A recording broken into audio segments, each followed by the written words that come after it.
आज का हमारा टॉपिक है एवरेज, औसत, और यह इस टॉपिक का पार्ट 3 है। पार्ट 1 और पार्ट 2 के लिंक डिस्क्रिप्शन में है, जहां से उन्हें आप देख सकते हैं। अब पहला सवाल हमने लिया हुआ है, कह रहा है एक रेलगाड़ी निश्चित दूरी को 60 किलोमीटर प्रति घंटा से तय करती है। यदि वह हर घंटे कुछ निश्चित समय के लिए रुकने लगे तो उसकी औसत चाल 50 किलोमीटर प्रति घंटा रह जाती है। हर घंटे में वह कितने मिनट रुकती है, यह हमें ज्ञात करना है। अब भाई देखिए, पहले चाल थी 60 किलोमीटर प्रति घंटा, अभी कितनी बची है? 50 किलोमीटर प्रति घंटा। अब यहाँ लगाने के दो तरीके हैं। एक तो पहले आप ना एलसीएम ले लो 60 और 50 का, कितना हो जाएगा? 300 किलोमीटर। अब यह हो गई दूरी। अब जब 60 की रफ्तार से चलोगे तो लगेगा आपको 5 घंटे, और जब 50 की रफ्तार से चलोगे तो आपको लगने वाले हैं 6 घंटे। अब यहाँ ध्यान देना है कि 6 घंटों पर 1 घंटे का अंतर आ गया है। 6 घंटे पर 1 घंटे अर्थात 60 मिनट का अंतर है। तो 1 घंटे पर कई मिनट का अंतर होगा? 10 मिनट का, अर्थात हमारा यह वाला ऑप्शन। अब इसी सवाल का एक शॉर्ट फॉर्म होता है 1 माइनस, जो चाल कम वाली है उसे आप ऊपर रखिए और जो चाल ज़्यादा वाली है उसे आप नीचे रखिए, और यहाँ इसे हल कर दीजिए। यहाँ पर आ जाएगा 1/6 घंटे अर्थात 10 मिनट, सीधा आंसर। क्या करना है? 1 माइनस, ऊपर कम वाली चाल नीचे ज़्यादा वाली चाल हल करना है, या उत्तर घंटे में आएगा, उसे आप मिनट बना सकते हैं। प्रश्न नंबर 2 है, कह रहा है एक ऑफिस के 100 कर्मचारियों की औसत आयु कितनी है? 29। अब 100 कर्मचारी हैं और औसत आयु है 29, तो कुल कितनी हो जाएगी? 29 और गुणे 100, 2900। अभी कह रहा है कि महिला और पुरुष की औसत आयु कितनी है? 7 और 5 का अनुपात है, और यहाँ कह रहा है कि 2/5 कर्मचारी महिला हैं। अब 100 का निकाल लीजिए 2/5, कितना हो जाएगा? 40, अर्थात बाकी जो हैं वह 60 पुरुष होंगे। महिलाओं का जो है 7 है अनुपात, तो यहाँ 7x, और पुरुषों का कितना है? 5 है, तो यहाँ 5x। ये महिलाओं की कुल हो गई, ये पुरुषों की कुल हो गई, और यह सबकी कुल हो गई। अब यहाँ से क्या करेंगे? x का मान निकाल लीजिए। x का मान आएगा 5। अभी कह रहा है कि महिलाओं की औसत आयु कितनी है? कितनी मानी थी आपने? 7x, और x का मान है 5, अर्थात 35 वर्ष।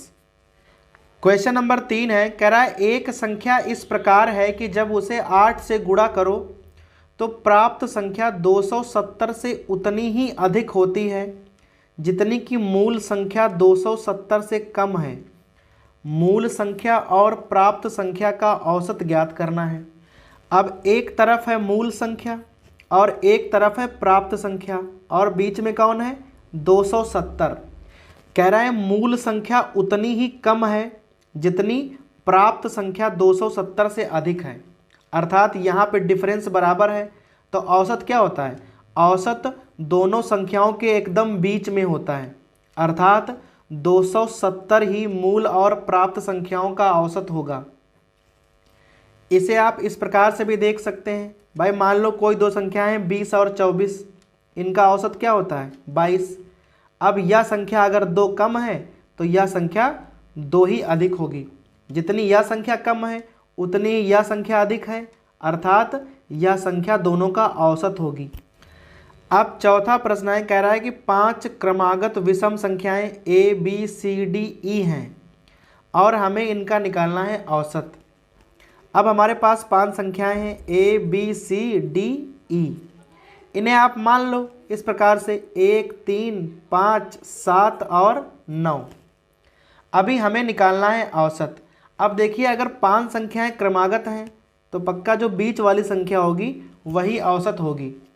तो यह वाला ऑप्शन सही है, सी वाला।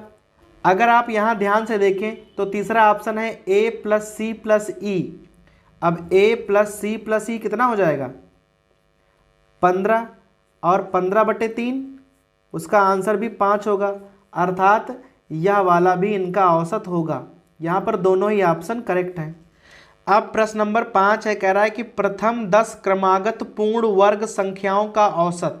अब सबसे पहले हमें प्रथम 10 क्रमागत पूर्ण वर्ग संख्याएं लिखनी पड़ेंगी इस प्रकार से, जैसे 1 है, 4 है, 9 है, 16 है और लास्ट में क्या होगा 100। अभी हमें निकालना है इनका औसत। अब यह चूंकि पूर्ण वर्ग संख्याएं हैं तो इन्हें आप इस प्रकार से भी लिख सकते हो, 1 का वर्ग, 2 का वर्ग, 3 का वर्ग और आखिर में होगा 10 का वर्ग। अब इनका योगफल हम बड़े आराम से निकाल सकते हैं। सूत्र होता है n+1 2n+1 अपॉन 6। अब निकालना है औसत तो 10 से भाग भी कर दो।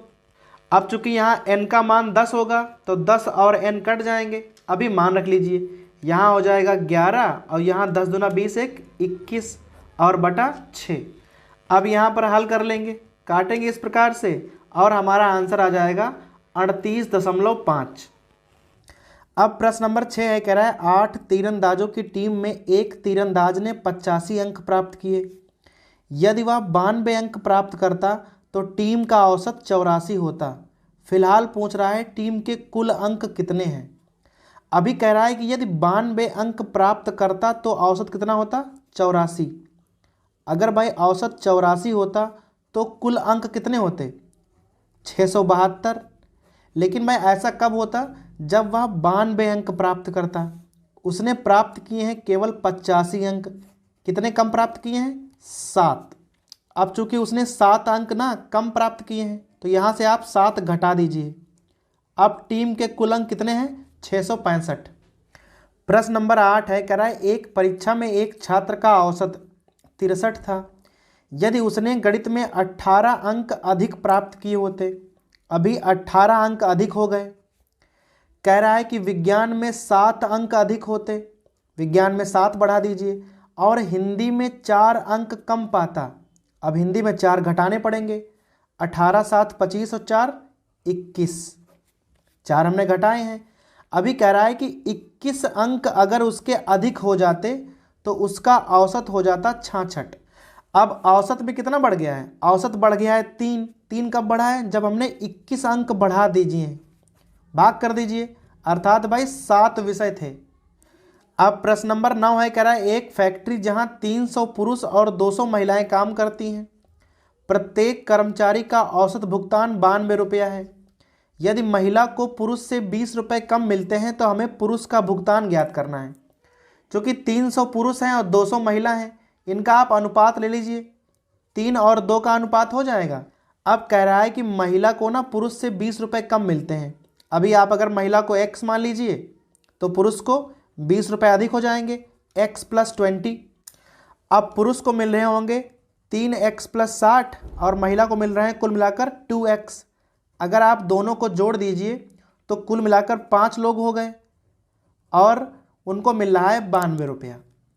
अब यहाँ से अगर हम x का मान निकालेंगे तो x का मान आएगा 80, अर्थात भाई महिला को मिल रहे हैं 80 रुपये तो पुरुष को मिलेंगे 100 रुपया। अब प्रश्न नंबर 10 है, कह रहा है एक गेंदबाज का औसत 12.4 है। जब वह अगले मैच में 26 रन देकर 5 विकेट लेता है तो उसके औसत में 0.2 का सुधार आता है। इस मैच के पहले उसके कुल विकेटों की संख्या क्या होगी। भाई पिछले वीडियो में हमने बल्लेबाजों के बारे में बात करी थी, इस बार है गेंदबाज। अब भाई गेंदबाज के औसत का सूत्र होता है कुल दिए गए रन बटे कुल लिए गए विकेट। अभी कह रहा है कि गेंदबाज का औसत कितना है 12.4 है। अगर भाई हम मान लें कि इस मैच के पहले उसके पास x विकेट थे और औसत कितना है 12.4, तो उसने कुल मिलाकर 12.4x रन अभी तक खर्च किए हैं। कुल दिए गए रन बराबर गेंदबाजी का औसत और गुणे कुल विकेट। विकेट हमने x माने हुए हैं। अब इस मैच में क्या करता है भाई, वह 26 रन और देता है तो अब रनों की संख्या हो जाती है 12.4x धन 26। पहले उसने x विकेट लिए थे और इस मैच में उसने लिए हैं 5 विकेट। विकेटों की संख्या हो गई x + 5 और अब उसका औसत हो जाता है 12.2। कह रहा है 0.2 का सुधार आता है।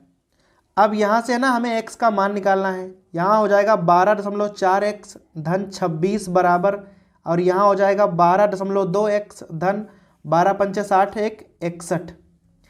अब यहाँ घटाएंगे तो आ जाएगा 0.2x और यहाँ 61 - 26 35। सो हमारा x आ जाएगा 175। अर्थात इस गेंदबाज ने इस मैच से पहले 175 विकेट लिए थे।